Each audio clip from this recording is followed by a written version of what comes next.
নিই তাহলে কেটে নেওয়া অংশটার মধ্যে আমি দেখব একটা অংশ খাড়া অবস্থায় থাকে আর আরেকটা অংশ যেটার উপর আমরা পা দেই সেটাকে আমরা বলতেছি স্টেপ। তো স্টেপের উপর আমরা পা দেই বা ট্রেডের উপর আমরা পা দেই। আর যে অংশটা খাড়া অবস্থায় থাকে সেই অংশটাকে বলা হয়ে থাকে রাইস। আর এই অংশটুকুকে বলা হচ্ছে ট্রেড। ট্রেড বা স্টেপ, আমরা যে অংশের উপর পা দিব সেটাকে আমরা বলবো স্টেপ বা ট্রেড। আর সিঁড়ির যে অংশটা একদম এই রকম আছে, অর্থাৎ যে অংশটা একদম এই মাথা থেকে এই মাথা পর্যন্ত, অর্থাৎ যে অংশটা একদম সিঁড়িকে মানে এইরকম যে অংশটা থাকে এই অংশটাকে বলা হচ্ছে ফ্লাইট। অর্থাৎ এইটা যদি স্টেপ হয় এইটা যদি রাইস হয় তাহলে এইটুকু অংশটুকুকে বলা হয় ফ্লাইট।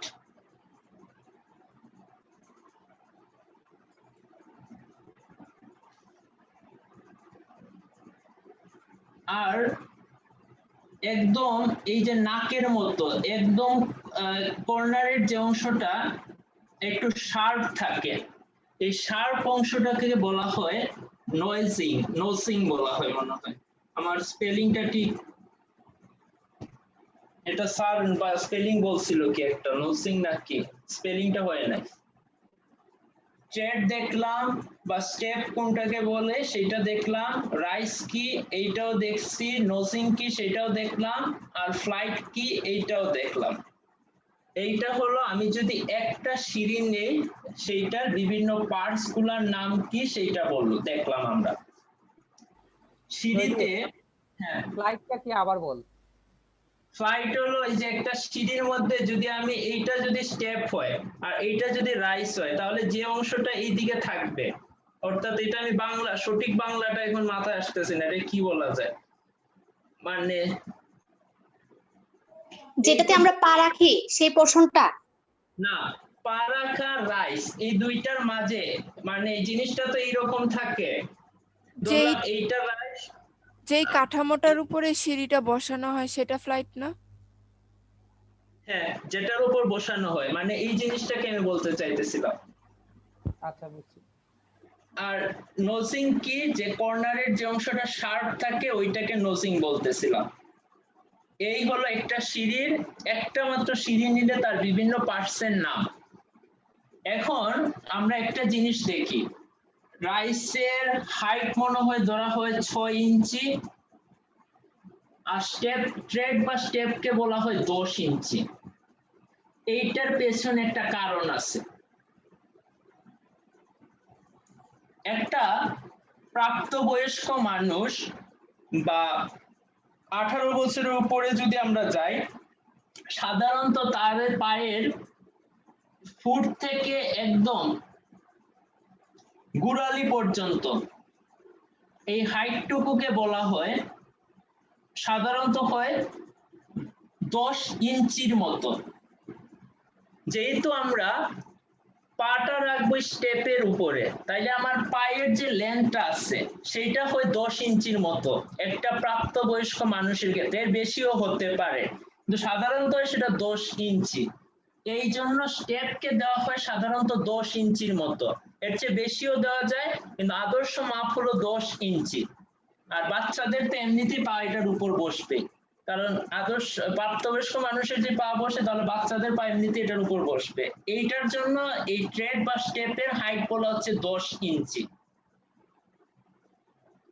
এখন রাইস যে 6 ইঞ্চি, এইটা 6 ইঞ্চি রাখলে কি সুবিধা আর 6 ইঞ্চি কম রাখলে কি সুবিধা সেইটা বলি। রাইসের মান যত বাড়তে থাকবে তত সিঁড়ি খাড়া হতে থাকবে। অর্থাৎ আমি যদি এখন একটা বাড়ি ঘরের মধ্যে সিঁড়ির সংখ্যা কমিয়ে দিতে চাই তাহলে আমার রাইসের হাইট বাড়িয়ে দিতে হবে, তাইলে আমার সিঁড়ি কম লাগবে। আর রাইসের যদি মান কমাতে থাকি তো 6 ইঞ্চির জায়গায় আমি 3 ইঞ্চি দিলাম আমার রাইসের হাইট, তখন আমার সিঁড়ি বেশি লাগবে কিন্তু আমার উঠতে কষ্ট কম হবে। রাইসের হাইট যদি বেড়ে যায় তাহলে আমার সিঁড়ি বেয়ে উঠতে অনেক কষ্ট বেশি হবে। তাই পুরাতন বাড়িঘরের দিকে দেখা যায় রাইসের হাইট গুলা প্রচুর বেশি থাকে, তাই ওইখানে সিঁড়িগুলো বেয়ে উঠতে আমাদের কষ্ট বেশি হয়, কিন্তু রাইসের হাইট যদি কম থাকে তাহলে আমাদের সিঁড়ি বেয়ে কষ্ট কম হয়। তাই হাসপাতালের সিঁড়িগুলো রাইসের হাইট দেখা যায় কম থাকে, তবে আদর্শ মান হলো 6 ইঞ্চি রাইসের ক্ষেত্রে।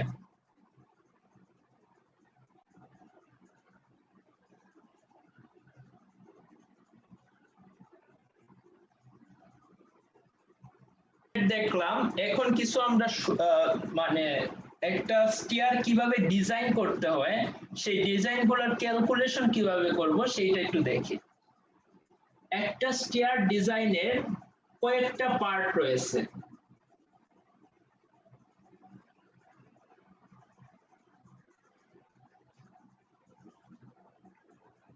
আগে ফার্স্টে একটা জিনিস লিখে নিই, স্টিয়ার ডিজাইনের পার্ট হলো টোটাল দুইটা।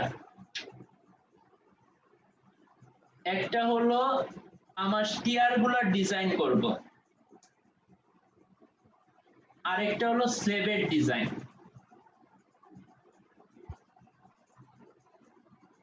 যদি আমি একটা সিঁড়িকে সাইড থেকে দেখি তাহলে আমার এই যে অংশটা আছে যেটার উপর সিঁড়িটা দাঁড়ানো আছে এই অংশটাকে আমি বলবো ফ্লাইট। আর এই যে এইটুকু অংশ অর্থাৎ যেইটার উপরে গিয়ে রাইসটা দাঁড়াইছে এইটা তো হলো আমার রাইস, কিন্তু এইটা যে আছে এই যে সাদা অংশটুকু, এই সাদা অংশটুকুকে বলা হয় স্ল্যাব। অর্থাৎ আমরা যদি সিঁড়ির একটা সাইড থেকে দেখি তাহলে সাইডে আমরা দেখব শুধু তার স্ল্যাব অংশটা আর ফ্লাইট অংশটা। সিঁড়িতে যে স্ল্যাব দেওয়া হয় সেইটাকে বলা হয় ওয়েট স্ল্যাব।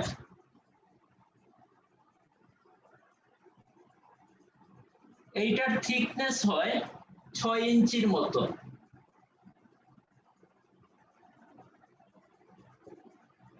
আর ফ্লাইটের অংশ দরকার নাই, ফ্লাইট হলো যেটার উপর দাঁড়ানো আছে, অর্থাৎ সিঁড়ির একদম আমরা যদি এই হাতটা হয় তাহলে এই হাতটা হবে ফ্লাইট, আর এর উপরে যা দেব সেটা হলো উপরে থাকবে আমার স্ল্যাব, এরপর আমার রাইস থাকবে, ট্রেড থাকবে, এই সব কাঠামোগুলা এই ফ্লাইটের উপর দাঁড়ানো থাকবে।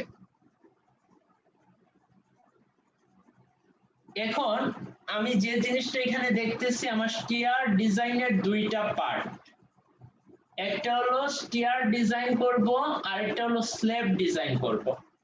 এখন এই দুইটা পার্টেরও ক্যালকুলেশনের কয়েকটা পার্ট আছে।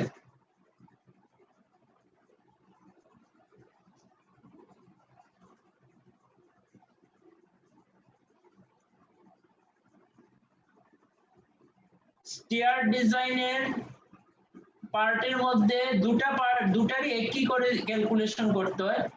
ফার্স্টে করতে হয় লেট পার্ট বা এজিউম পার্ট।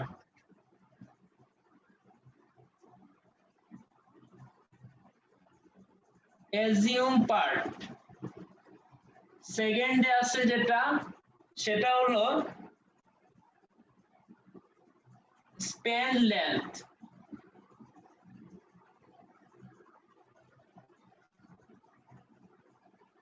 আর থার্ডে আছে লোড ক্যালকুলেশন।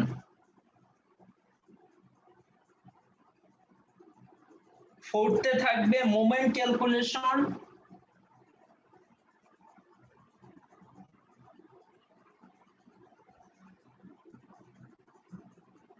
মোমেন্ট স্যার কি করেছে,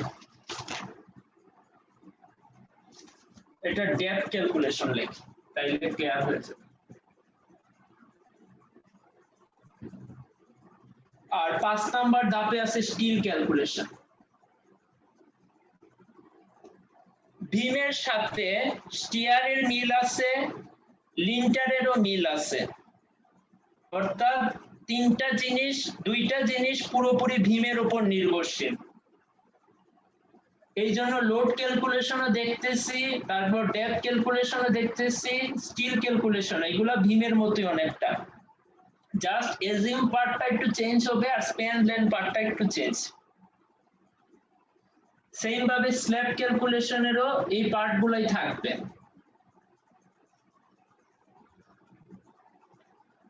এখন আসি অ্যাজিউম পার্টে।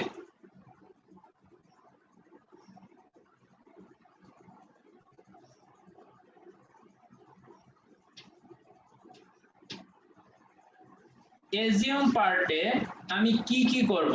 আমি এখন ফার্স্টে স্টিয়ার অংশটা ডিজাইন করব, পরবর্তীতে আমি ডিজাইন করব স্লেভ অংশটা।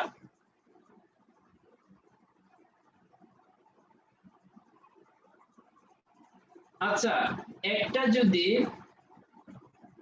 ধরলাম এই পুরো এরিয়াটা হলো আমার একটা সিঁড়িঘর, অর্থাৎ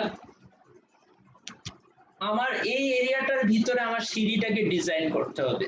আমাকে একটা ঘর দিয়ে দিচ্ছে, এই ঘরটার ভিতরে শুধু সিঁড়ি থাকবে। এই ঘরটার হাইটও বলে দিচ্ছে, তার ওয়াইডটাও বলে দিচ্ছে। যদি আমি ফার্স্টের প্রবলেমটা নেই শীটের মধ্যে, সেইখানে দেওয়া আছে 8 ফিট বাই 15 ফিট,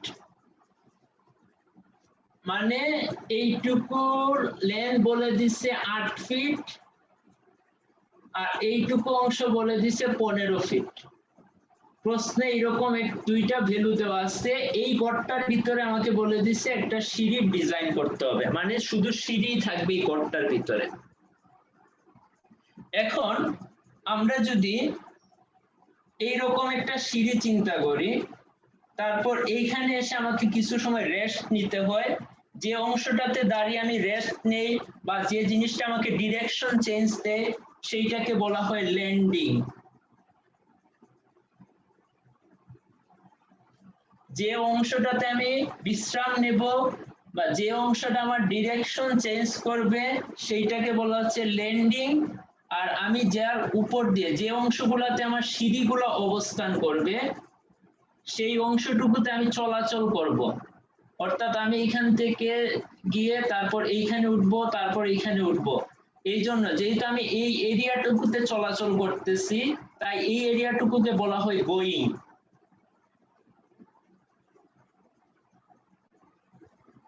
তাইলে এইখানে একটা ল্যান্ডিং এ আমি আসতেছি হেঁটে হেঁটে, হেঁটে এসে তারপর আমি সিঁড়ি বেয়ে উঠতেছি, উঠে তারপর আমি আরেকটা ল্যান্ডিং এ আসছি। এই ল্যান্ডিং আমাকে ডিরেকশন চেঞ্জ করে দিয়ে আমাকে আরেক তলায় উঠতে সহায়তা করবে। তাই আমি এই চিত্রটাতে এই ল্যান্ডিংটা শো করব আর গোয়িংটাকে শো করব। তাইলে ধরলাম আমি যে সিঁড়িটা ডিজাইন করব, এইখানে ল্যান্ডিং দিব দুইটা যে দিতে হবে সেইটার কোনো বাধ্যবাধকতা নাই। অনেক সিঁড়িতে দেখা যাবে আমার টোটাল সিঁড়ি আছে 20টা, কোনো কোনো জায়গায় গিয়ে দেখা যাবে টোটাল ল্যান্ডিং আছে 3টা। এটা নিজের ইচ্ছা দিয়ে চাইলে 4টাও দেওয়া যায়। অর্থাৎ আমি দেখা গেল এইখানে আমার 5 নম্বর সিঁড়িটাকে আমি চাইলে একটা ল্যান্ডিং করে তৈরি করে দিতে পারবো। অর্থাৎ আমি যদি সিঁড়িকে ডিজাইন করতে চাই তাহলে আমি চাইলে এই 20টা সিঁড়ির মধ্যে আমি টোটাল 4টা ল্যান্ডিং দিতে পারবো, 5টাও দিতে পারবো, এটা কোনো প্রবলেম না।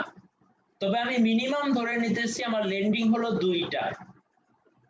এখন সিঁড়ি কয়টা এটা আমি জানি না সংখ্যা, এটা আমি বের করব। তাইলে আমি ফার্স্টে এই পাশে একটা ল্যান্ডিং আঁকলাম আর এই পাশে আরেকটা ল্যান্ডিং আঁকলাম। কেন এই পাশে একটা ল্যান্ডিং? কারণ এইখানে একটা ল্যান্ডিং আছে, তারপর এখানে সিঁড়ি আছে, তারপর এখানে আরেকটা ল্যান্ডিং আছে। তাহলে এইটুকু এরিয়াকে আমি গোয়িং বলবো, এইটুকু পার্টকে আমি ল্যান্ডিং বলবো, আর এইটুকু পার্টকেও ল্যান্ডিং বলবো, কারণ এখানে landing going landing, landing going landing. এখন গোয়িং এরিয়ার হাইট কতটুকু, এইটুকুর আমি চাইতেছি আমার যে লেন্থ কতটুকু এইটা বের করব, ল্যান্ডিং এর লেন্থ কতটুকু এইটা বের করব, এই ল্যান্ডিং এরও লেন্থ কতটুকু এইটা বের করতে চাই ফার্স্টে আমি।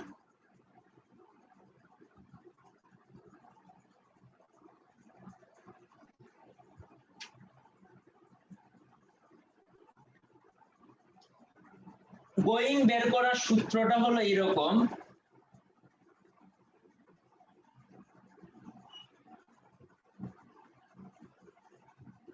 গোয়িং বের করব, এখানের হাইট লেন্থ কতটুকু এটা বের করতে চাই, কারণ এইটুকুকে আমি গোয়িং বলতেছি।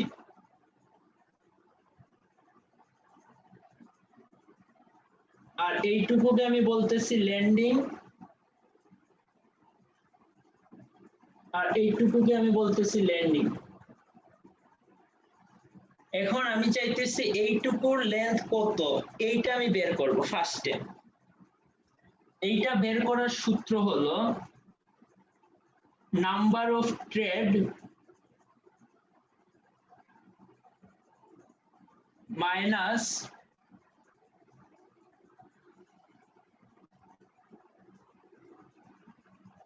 ট্রেড ডিভাইডেড বাই, মানে ট্রেড লেন্থ যেটা যেটা আমরা ধরে নিছি, এজিউম করে নিছিলাম ট্রেড লেন্থ হয় সাধারণত 10 ইঞ্চির মতো, কারণ একটা মানুষের পায়ের লেন্থই হয় বা হাইট, যদি আমরা পায়ের লেন্থটাই হয় 10 ইঞ্চি, তাই আমরা ট্রেড লেন্থটাকেও ধরে নিতেছি 10 ইঞ্চি।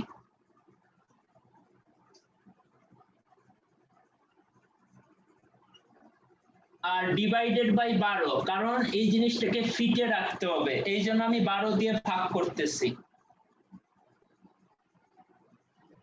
এখন আমি আমার কয়টা সিঁড়ি আছে, নাম্বার অফ ট্রেড মানে হলো আমার টোটাল সিঁড়ির সংখ্যা কয়টা, আমি যার উপর পা দিব সেটাকে আমি বলতেছি নাম্বার অফ ট্রেড বা নাম্বার অফ স্টেপ, এইটার সংখ্যা আমি জানি না, এইটা বের করার সূত্র লিখতেছি। এই জিনিসগুলো প্রশ্নের শীটের মধ্যে সরাসরি লিখে দিছে স্যার, মানে কিভাবে আসছে এটা লেখা নাই।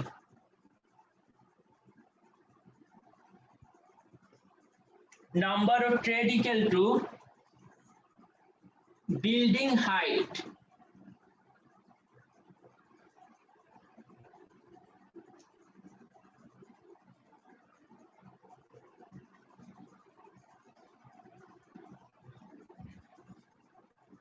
divided by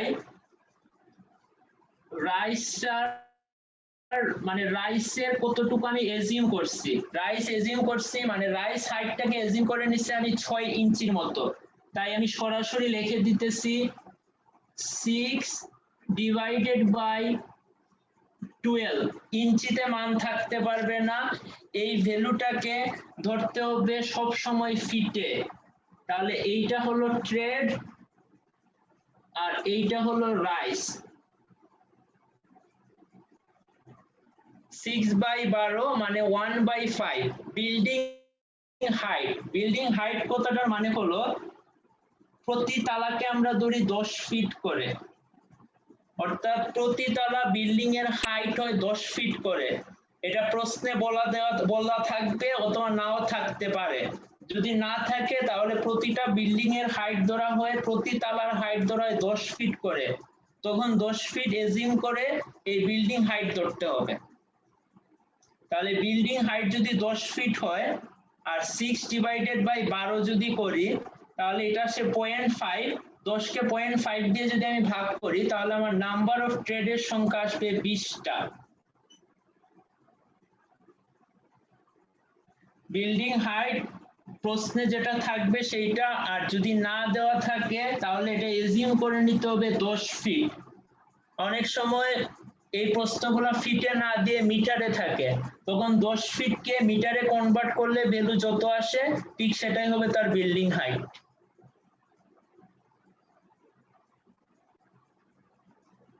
গোয়িং অংশটুকু ক্লিয়ার? এটাই কিন্তু লেট পার্টের ক্যালকুলেশন, আমি এটা লিখি নাই, এটা লেট পার্ট বা এজিউম পার্টের ক্যালকুলেশন চলতেছে।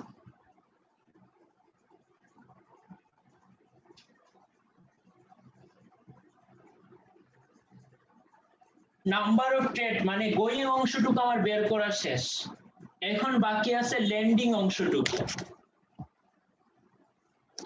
এখন বাকি আছে আমার এই ল্যান্ডিং অংশটুকুর লেন্থ কত আছে, এই অংশটুকু আমার বের করতে হবে, এইটার কত দৈর্ঘ্য, এইটার কত, এইটুকু অংশ আমার বের করতে হবে। তাইলে এখন ল্যান্ডিংটা বের করে নিই।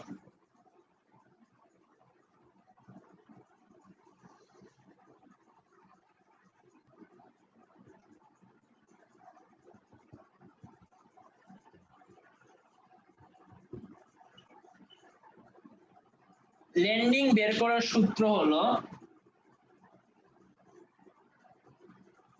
সার্কিটটা করেছে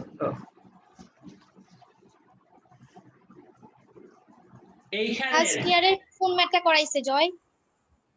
স্টিয়ারের প্রথম প্রবলেমটা করাইছিল শুধু ফিটের যেটা আছে মিটারেরটা করায় নাই।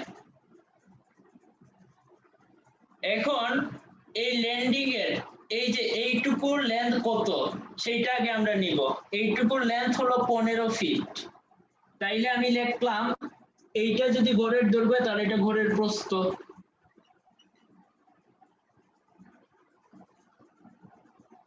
ঘরের প্রস্থ মাইনাস এইখানে গোয়িং এর কতটুকু আমার মানে আনসার বের হয়েছিল, এই আনসারটা আমি এই গড়ের প্রস্থ থেকে মাইনাস করে 2 দিয়ে যদি ভাগ করি তাহলে এই ল্যান্ডিং এর লেন্থ কত আর এই ল্যান্ডিং এর লেন্থ কত এটা বের হয়ে যাবে।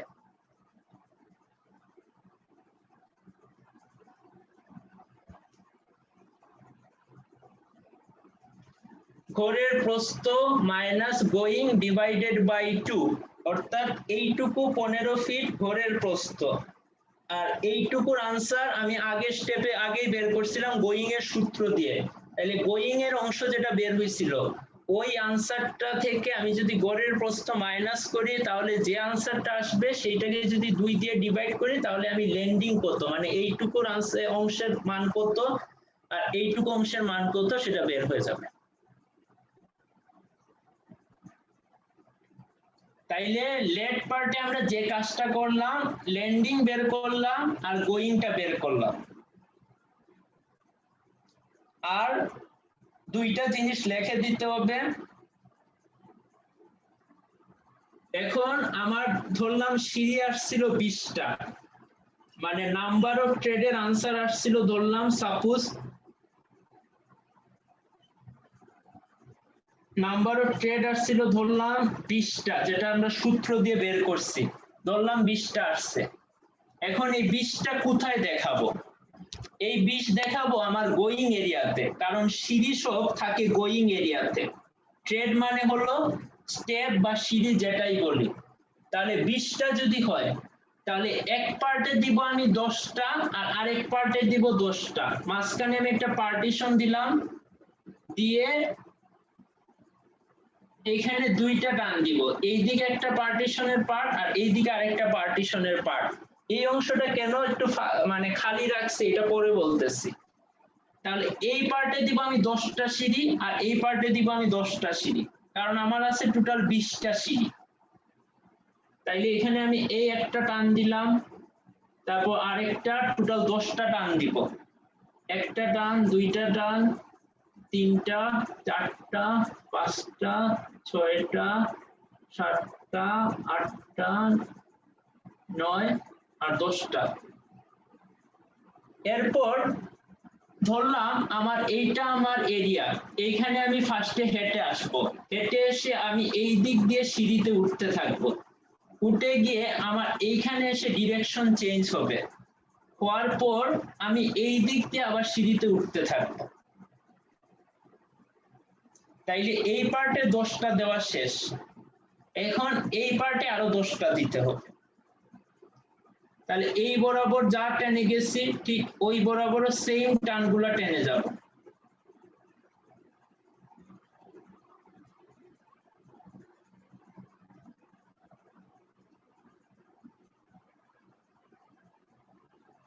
এই টানগুলা কিন্তু এটার সাথে যেন মিল থাকে, একদম একই সমান্তরালে থাকে যেন। তাহলে এইভাবে আমার এই সিঁড়িটা আঁকতে হবে, যেটা উপর থেকে দেখলে সলিউশনে শীটের সলিউশন দেখলে দেখা যাবে একপাশে এরকম একটা চিত্র দিয়ে রাখছে, এই চিত্রটা আসছে এইভাবে। এইটুকু পর্যন্ত ক্লিয়ার?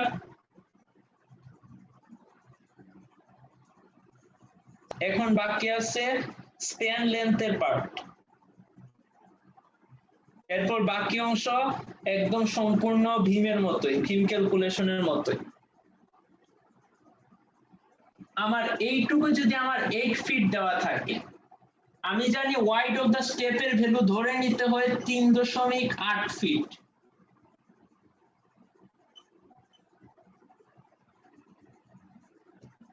3.8 ফিট, তাহলে এইটুকু যদি 3.8 ফিট হয়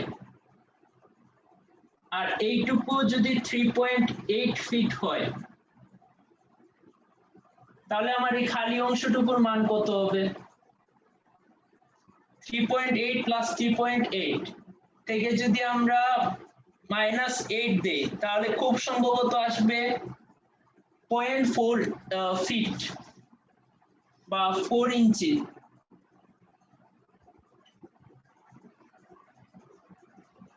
এইট 0.4 ফিট হবে। 0.4 ফিট, তো 4 ফিট না লেখে আমি সরাসরি 4 ইঞ্চি লিখলাম। 0.4 ফিট 0.8 তো ইঞ্চি 4 হবে। ইঞ্চি হয় না। পয়েন্ট কি আসছিল? 0.4 4 ফিট 0.4 আর ফিট 4.8 ইঞ্চ। হ্যাঁ ইঞ্চি তো দেখতে 4.8 ইঞ্চ, রাইট।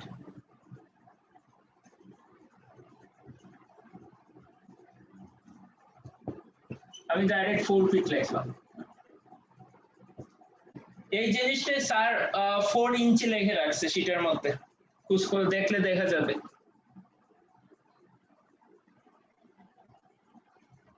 তাইলে আমার লেট পার্ট শেষ। লেট পার্টে যতটুকু জিনিস বোঝানোর ছিল শীটে এইগুলাই সরাসরি ভ্যালু লিখে রাখছে, কোনটার মান কিভাবে আসছে এই জিনিসটা দেখানো হয় না। তাই এই জিনিসটা আমি দেখিয়ে দিলাম। এখন আমি আসি স্প্যান লেন্থ যে ক্যালকুলেশন পার্টটা, এই পার্টটাতে দেব স্প্যানটা কোথায় থাকে। এখন আমি আসতেছি স্প্যান ক্যালকুলেশন পার্টে।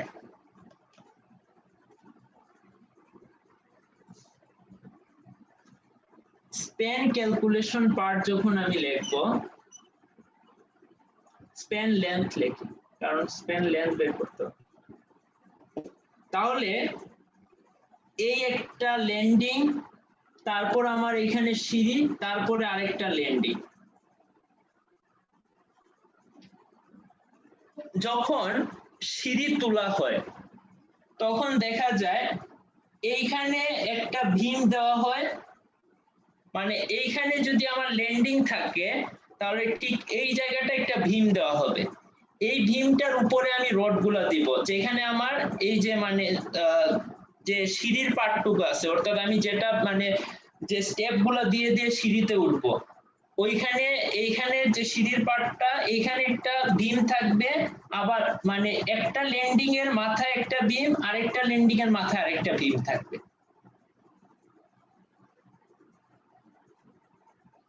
অর্থাৎ এইখানে একটা বিম আছে আর এইখানে আরেকটা বিম আছে। এখন আমাকে যেটা করতে হবে, এই ভীম থেকে ওই ভীমের লেন্থ মানে ডিসটেন্স কতটুকু এইটা এখানে বের করতে হবে। এই জিনিসটাকে আমি বলতেছি স্প্যান লেন্থ। অর্থাৎ এইখান থেকে এই স্প্যানের দূরত্ব কত দূরে আছে, এই জিনিসটা আমাকে এখন বের করতে হবে। এই জন্য যখন এখানে চিত্র আঁকা হয় তখন এখানে একটা স্পষ্ট জিনিস উল্লেখ করা হয়, আর এইখানে তো আমার সাপোর্ট থাকে। সাপোর্ট মানে হলো এইখানে আমার ওয়াল থাকবে, আবার এইখানে একটা ওয়াল থাকবে, আর এইখানে আমার ঠিক বিমগুলো অবস্থান করবে। এই জিনিসটার বের করার সূত্র হলো, স্প্যান লেন্থ বের করার সূত্র হলো g plus x/2 plus y/2। x মানে হলো ফার্স্ট ল্যান্ডিং, এইটুকু যদি x ধরি তাহলে এইটুকু হবে y। অর্থাৎ যেটা একটা ল্যান্ডিং কে যদি y ধরি তাহলে আরেকটা ল্যান্ডিং কে আমরা y, একটা ল্যান্ডিং কে x ধরলে আরেকটা ল্যান্ডিং কে আমরা y ধরবো। তাহলে এইখানে ল্যান্ডিং এর আমরা লেন্থ বের করছি সূত্র দিয়ে, ওই ল্যান্ডিং এর লেন্থের মানটাই হবে x এর ভ্যালু, আর এই ল্যান্ডিং এর লেন্থের মানটাই হবে y এর ভ্যালু। অর্থাৎ এই সূত্রটা দিয়ে আমি স্প্যানের লেন্থ কতটুকু এইটা বের করে ফেলতে পারবো।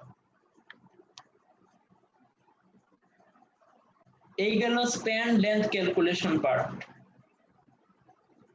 এখন আসি লোড ক্যালকুলেশন পার্টে, কারণ আমার ফার্স্ট পার্টে থাকে লেট পার্ট, লেট পার্ট শেষ করছি, তারপরের পার্টে থাকে স্প্যান লেন্থ পার্ট, এইটাও শেষ হয়েছে। এখন থার্ড পার্টে থাকে লোড ক্যালকুলেশন পার্ট।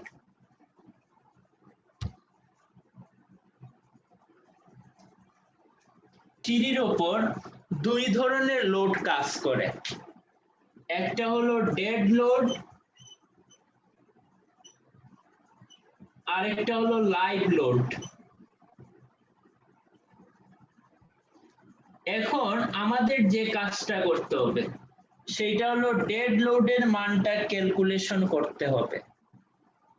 তো ডেড লোডটা কাজ করে সিঁড়ির দুইটা অংশের উপর, একটা হলো স্টেপের উপর আর একটা হলো স্ল্যাবের উপর।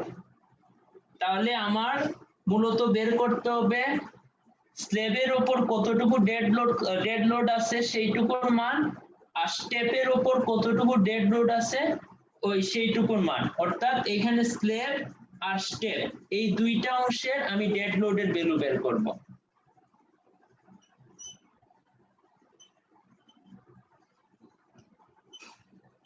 আর লাইভ লোড কাজ করবে না, লাইভ লোডের ভ্যালু দেওয়া থাকবে, আর যদি না দেওয়া থাকে তাহলে আমরা এজিউম করে নিতে হবে। লাইভ লোডের ভ্যালু হয় রেসিডেন্সিয়াল বিল্ডিং এর ক্ষেত্রে 60 বা 62 পাউন্ড পার ফিট স্কয়ার। এটা হলো রেসিডেন্সিয়াল বিল্ডিং এর ক্ষেত্রে লাইভ লোডের ভ্যালুটা হলো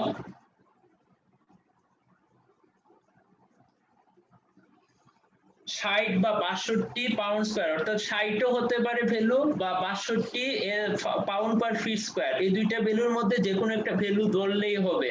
আর যদি প্রশ্নে ভ্যালু দেওয়া থাকে লাইভ লোড এত, তাহলে ওই ভ্যালু দিয়ে এটা বের করতে হবে ক্যালকুলেশন গুলা। আর পাবলিক বিল্ডিং এর ক্ষেত্রে লাইভ লোডের ভ্যালু হলো 100 পাউন্ড পার ফিট স্কয়ার।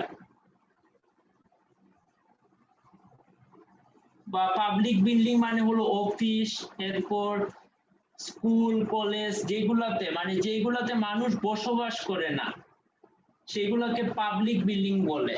অর্থাৎ সাময়িক সময়ের জন্য যেখানে মানুষ অবস্থান করে সেগুলো হলো পাবলিক বিল্ডিং বলা হয়ে থাকে।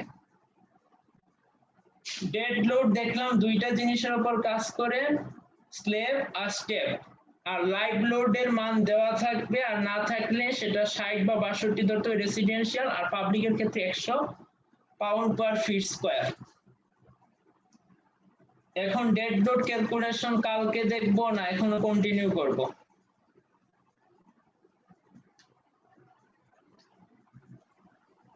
আজকে কি কালকে এইটুকু? দেখবো নি। আচ্ছা, তাইলে এখানে আজকে থাক।